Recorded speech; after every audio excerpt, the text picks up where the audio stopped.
Ja hi connectam en directe. Jordi i Julià, hi ha expectació. Sa Pobla per aquest concert.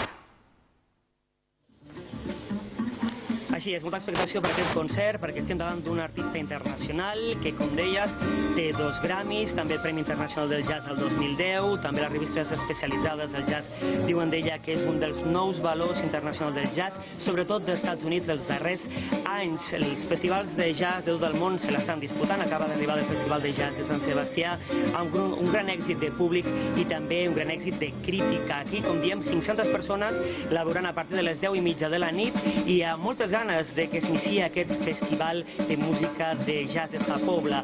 Hem parlat fa una estona amb ella, amb aquesta cantant nord-americana, ens ha dit que li encanta el nostre país i sobretot la música que s'hi fa.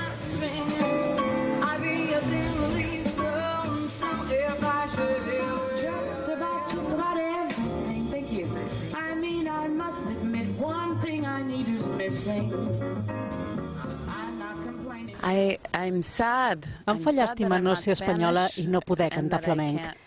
M'agradaria haver nascut i crescut a Espanya per cantar flamenc, perquè és increïble, m'encanta i estic obsessionada.